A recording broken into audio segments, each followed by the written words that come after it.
Have you ever gone for a walk in the woods to avoid the hyper-consumerism of Black Friday while thinking about making a behind-the-scenes video for this image here, which is inspired by the hyper-consumerism of Black Friday? No?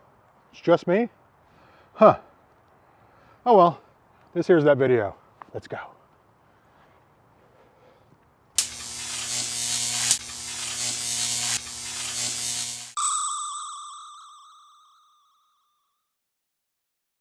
Hey folks, Dave here. So for the past few weeks I've been working on painting up these two models here, one of this buffalo and this merchant. I didn't put on video because the last few videos I've been doing have been about 3D printing and painting up these models, this is what this is. These are from the 3-month bonus from being a 3-month subscriber from Loot Studios. This is Boffo the buffalo and Brom Trick Sleeves the merchant, and I really liked these figures when I saw them, so I thought I'd paint them up. It took a while to do. In fact, it took 2 whole hockey games for me to paint these up to where they are now. And now I would need to do something with them. As you know, if you're following this channel, I don't just paint miniatures. I like to take photography of them, so I need to take photography of these. So I need to put them in some sort of setting. So this might be partly inspired by the upcoming Black Friday. This is the middle of November right now in the States, so we're talking Black Friday in a couple weeks. So big sale, blah, blah, merchant, blah, blah, commercialism, blah, blah, whatever. I try not to get involved, but it's a big thing, so that might be on my mind. Also, I just went to the Renaissance Fair nearby, up near Huntersville, North Carolina. You know, that's a bunch of oldie-timey stuff with a bunch of people selling stuff and then a bunch of people in costumes. So I thought between those two things, that kind of brings an idea of having these two guys situated somewhere in the woods, selling their wares. So that's kind of the diorama I've been thinking about making. So for the last few weeks, I've been walking around doing my daily walk and just looking for items to create this scene with. I wanted to use real sticks and real leaves and stuff, and I figured this would be like an autumn scene, mainly because it's autumn outside, so more inspiration, but also because putting leaves on the ground makes it kind of easy to hide all the little differences, like the bases and hiding the feet, and like it just kind of makes it look more cohesive in my head, at least. Whether or not it'll be that in real life, who knows? We'll find out in this video. But for now, I want to come up with something, a scene to put around these guys. So before I actually start building this scene, I need to figure out exactly how big do I want it to go. It depends how wide the camera is and where I want the camera to be and how it's positioned, how much background I need to build. So to figure that out, I'm going to take these two figures over to where my camera is and then frame up a shot and just see what the space is, take some measurements, and that'll give me the idea, or the build space that I need to populate with woodland scene to finish this shot. So I'm going to go do that right now.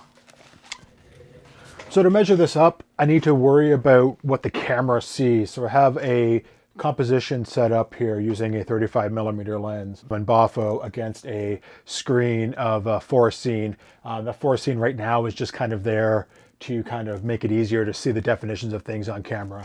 So now that everything's lined up and I have a shot composed, all I really need to do now is just kind of measure the width of the foreground, the width of the background, how high everything needs to be, and just get that basic box dimensions. And from there, I'll be able to build the woodland scene and know that it's big enough to cover everything that it needed to do. So I'm just going to take a couple measurements, then I'll be good to go.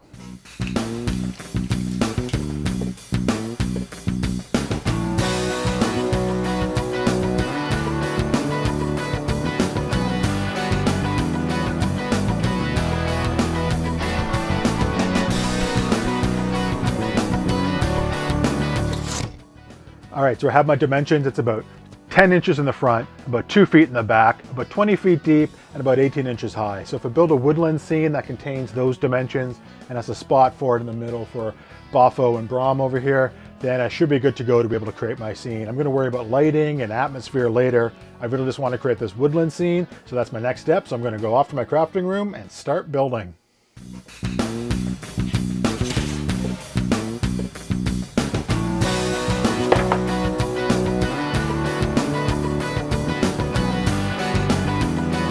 So I pulled out a 24 by 24 piece of foam from my storeroom, and this is going to act as my base. Upon this base, I will build my diorama. I'll start adding 2 pieces together to have a bit of an elevation so the camera has a bit of foreground to frame into.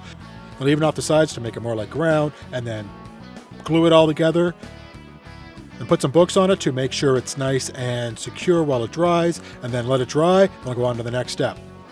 The next step is kind of the same as the first, but a little bit more focused on the hills in the background. I cut up some pieces from some scrap pieces of foam, carve them so they look like sloped ground, and then glue them on, and then put some heavy books on top of them so they will dry nice and securely. I want to put in a brick wall into my scene just to add a little bit of extra interest instead of just having all dirt and leaves. Start by cutting the foam into strips, and then start cutting those strips into smaller blocks, and then shaving those blocks into rounded stone bits, which will finally get assembled into the wall.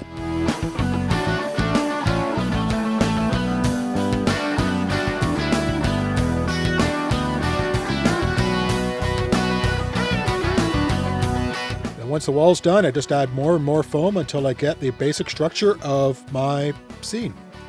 This is looking obviously really, really rough, but the idea of the foam is just to give some body to the next step, which is to add this compound called Sculptamold, which is basically kind of like this wood pulpy based molding compound type stuff that allows me to make the ground look more like actual dirt instead of a really funky topography map like with the raw foam.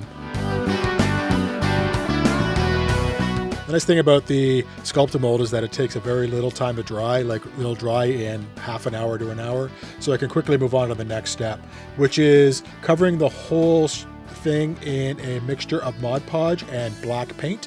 This has two purposes. One, it gives the surface a black base, so all of the colors that go on top will start off with the black base, so anything I miss will look like shadows. It also protects all the foam and the Sculptamold from any other water-based products I'm going to be putting onto this diorama as I paint it up. Because this is a forest scene that's basically all dirt, my base coat of paint is a couple shades of brown, darker for the hills and a little bit lighter for the middle ground where Bafo and Brahm will be sitting. It's starting to look pretty dang good. Next step is to grab a whole bunch of sticks that I've been gathering as I've been walking around on my daily walk. Basically, if it looked like a little tree, I grabbed it and I brought it home, and I have a whole pile of those. I spent a little bit of time with the camera just trying to get the first trees in the right spot so I know what's going to be in frame, so the actual tree limbs will kind of look good in frames so they don't look out of place. And then once I have that going, it's a simple matter of drilling with a drill a hole, and then using some hot glue and putting in the sticks, and then repeating that a couple dozen times.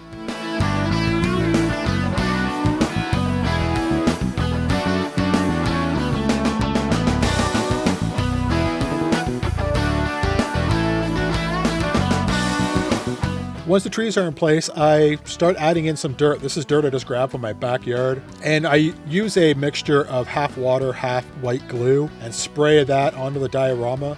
And then I just sprinkle on the dirt where I want it. And then I cover with another layer of the white glue spray just to kind of lock everything in place. And this takes all night to dry, but when it does, it's really starting to come together now. As you can see, I also tossed in some moss that I grabbed from my backyard as the first passive vegetation. Before I go any farther, I'm just going to add some dry brushing and some color to the rock wall to make it look mossy and aged.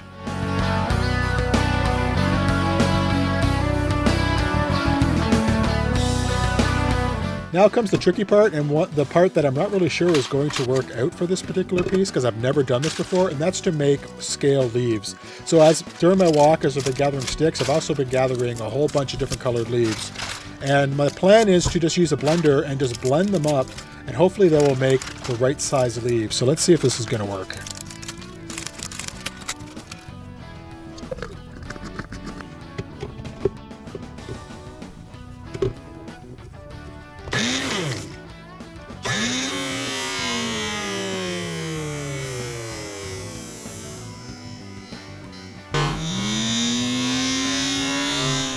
That's looking really, really good. I'm quite pleased with that. So all I got to do now is repeat this process about 50 times to get all the leaves that I need to finish off this project. And again, I add these leaves with the same process of using a white glue and water solution to lock all of these leaves into place to make sure they don't move when everything's nice and dry. And after a suitable drying time, it is done and ready to go on to the next step.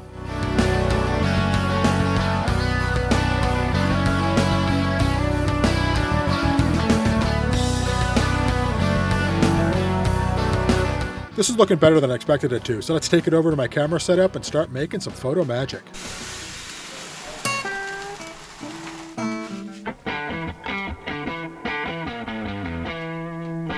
So first thing I did was go to Google Photos to look up some of my old forest scenes and just see which one was most appropriate. And I grabbed the one that I liked the most, and then I stuck it on the TV behind the diorama.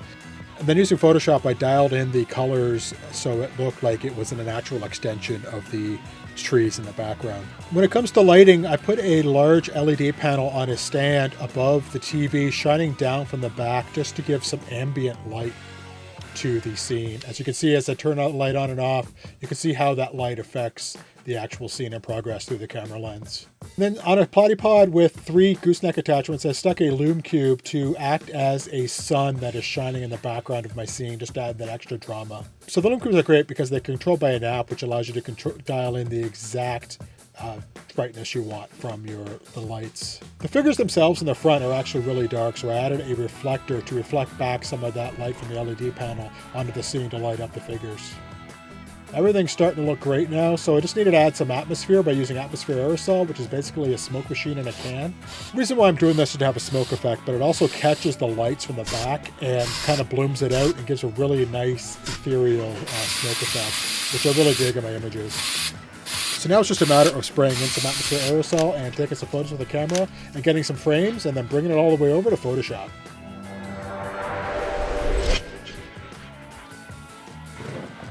So in Photoshop, the first thing I did was take several of the photos and merge them together to create the exact atmosphere that I was looking for. And then I did a quick pass to clean up all the artifacts that inevitably show up when you're shooting at this scale. Then enhance the sun in the background by adding in a sunburst layer and merging that in nicely. And finally adding some textures and some color correction to really finish this one off, and I think it really, really looks good.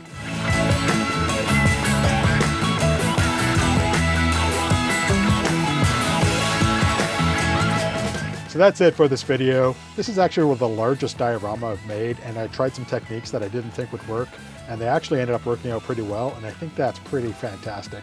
And I'm really pleased with the result. I'm going to leave you with one final look at this image, but I want to thank you for following along with this video, and if you like what you see here, please hit like and hit that subscribe button, and I'll see you next time. Cheers.